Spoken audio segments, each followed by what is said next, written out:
दोस्तों बहुत बहुत स्वागत है आपका इस वीडियो में। तो चलिए दोस्तों बिना किसी भी देरी के अब वीडियो को शुरू करते हैं। और दोस्तों प्लीज़ इस वीडियो को पूरा जरूर देखिएगा। तो दोस्तों पहला क्वेश्चन पूछा है, नीति आयोग के पदेन अध्यक्ष कौन होता है? तो याद रखिएगा, नीति आयोग का पदेन अध्यक्ष प्रधानमंत्री होता है। ऑप्शन नंबर बी हो जाएगा। और एक क्वेश्चन ये भी पूछा है कि नीति आयोग का स्थापना कब हुआ था? तो 2015 में हुआ था। पॉइंट याद रखिएगा। और एक क्वेश्चन ये भी पूछा है कि नीति आयोग का कौन सा अध्यक्ष प्रधानमंत्री होता है? तो पदेन अध्यक्ष। चलिए आगे बढ़ते हैं। दोस्तों ये जो पॉइंट्स बता रहा हूँ आप इसको जरा ध्यान से समझिएगा। क्वेश्चन पूछा है कि भारत में हाथी परियोजना की शुरुआत कब से की गई थी? तो भारत में हाथी परियोजना की शुरुआत 1992 से की गई थी। ऑप्शन नंबर सी हो जाएगा। हाथियों को सुरक्षा प्रदान करने के लिए हाथी परियोजना 1992 से चली थी। याद रखिएगा पॉइंट्स। आगे बढ़ते हैं। क्वेश्चन पूछा है, विवेकानंद रॉक मेमोरियल किस राज्य में स्थित है? तो विवेकानंद रॉक मेमोरियल जो है वो तमिलनाडु में स्थित है। ऑप्शन नंबर डी हो जाएगा, तमिलनाडु। याद रखिएगा पॉइंट्स। चलिए आगे बढ़ते हैं। अगला क्वेश्चन आपसे पूछा है और बढ़िया क्वेश्चन है, नोबेल पुरस्कार पाने वाली भारत की पहली महिला कौन थी? तो याद रखिएगा, नोबेल पुरस्कार पाने वाली भारत की पहली महिला मदर टेरेसा थी। ऑप्शन नंबर ए हो जाएगा। हालांकि लोगों को कंफ्यूजन होता है, ज़्यादातर लोग इसका आंसर इंदिरा गांधी मारते हैं, जो कि गलत है। देखिए, भारत में सबसे पहले नोबेल पुरस्कार किसको मिला? तो मदर टेरेसा को। और सबसे पहले भारत रत्न किसको मिला है? तो इंदिरा गांधी। तब उस सिचुएशन में होगा। हालांकि याद रखिएगा, नोबेल पुरस्कार सबसे पहले मदर टेरेसा को 1979 ईस्वी में मिला है, शांति के क्षेत्र में मिला है। ये भी पॉइंट याद रखिएगा, कई बार पूछा है किस क्षेत्र में मिला है, तो शांति के क्षेत्र में। चलिए आगे बढ़ते हैं।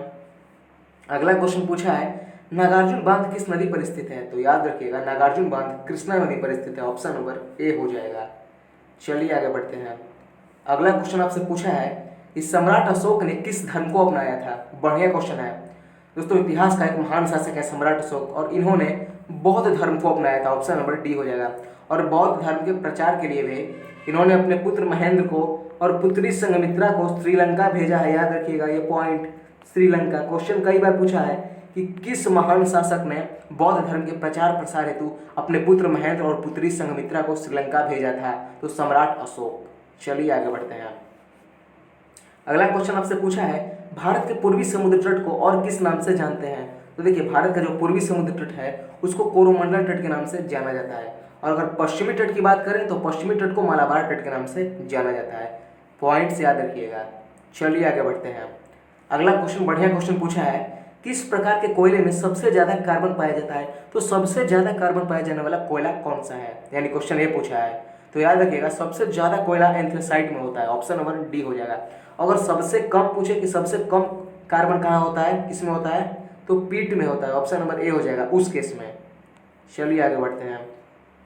अगला क्वेश्चन पूछा है, स्तूप का संबंध किस धर्म से है? तो याद रखिएगा, स्तूप का संबंध बौद्ध धर्म से है। ऑप्शन नंबर ए हो जाएगा। चलिए आगे बढ़ते हैं। अगला क्वेश्चन पूछा है कि नंदा देवी नामक पर्वत चोटी भारत के किस राज्य में स्थित है? तो नंदा देवी उत्तराखंड में स्थित है। ऑप्शन नंबर बी हो जाएगा। फेमस क्वेश्चन है। चलिए आगे बढ़ते हैं। अगला क्वेश्चन पूछा है, मेन कैंप किसकी आत्मकथा है? तो याद रखिएगा, मेन कैंप हिटलर की आत्मकथा है। ऑप्शन नंबर ए हो जाएगा। और हिटलर किस देश से संबंधित है? क्वेश्चन बहुत पूछा है बहुत बार, तो जर्मनी से संबंधित है। चलिए आगे बढ़ते हैं। अगला क्वेश्चन पूछा है, भगवान महावीर की मृत्यु कहाँ हुई थी? मृत्यु पूछा है तो भगवान महावीर की मृत्यु पावापुरी में हुई थी। ऑप्शन नंबर डी हो जाएगा। अगर ये पूछे थे कि भगवान महावीर की मृत्यु किस राज्य में हुई थी, तो बिहार में, क्योंकि पावापुरी बिहार में पड़ता है। याद रखिएगा। चलिए आगे बढ़ते हैं। अगला क्वेश्चन आपसे पूछा है, हिंद स्वराज्य पुस्तक के लेखक कौन है? तो याद रखिएगा, हिंद स्वराज्य पुस्तक के लेखक महात्मा गांधी हैं। ऑप्शन नंबर ए हो जाएगा। हिंद स्वराज इनका एक फेमस पुस्तक है और कई बार क्वेश्चन में पूछा हुआ है। अगला क्वेश्चन पूछा है, सौरमंडल की खोज किसने की थी? तो याद रखिएगा, सौरमंडल की खोज कॉपरनिकस ने की थी। ऑप्शन नंबर बी हो जाएगा, कॉपरनिकस। और सौरमंडल में वर्तमान में ग्रहों की संख्या 8 है। 8 ग्रह है, ये भी पॉइंट याद रखिएगा। चलिए आगे बढ़ते हैं। अगला क्वेश्चन पूछा है, तृतीय बौद्ध संगीति किसके समय में आयोजित हुई थी? तो 4 बौद्ध संगतियां आयोजित हुई हैं, जिसमें से पूछा है कि तृतीय किसके समय में आयोजित हुई थी। तो याद रखिएगा, तृतीय बौद्ध संगति सम्राट अशोक के समय में आयोजित हुई थी। याद रखिएगा। और कहाँ पे हुई थी? तो पाटलिपुत्र में। यह भी क्वेश्चन कई बार पूछा है कि तृतीय बौद्ध संगति का आयोजन कहाँ हुआ था? पाटलिपुत्र में हुआ था। अगला क्वेश्चन पूछा है, द गाइड के लेखक कौन है? बढ़िया क्वेश्चन है। द गाइड कई बार पूछा है। द गाइड उपन्यास है आर के नारायण। ऑप्शन नंबर डी हो जाएगा। द गाइड के लेखक है आर के नारायण। याद रखिएगा। चलिए आगे बढ़ते हैं। अगला क्वेश्चन आपसे पूछा है कि अकबर का दरबारी संगीतज्ञ कौन था।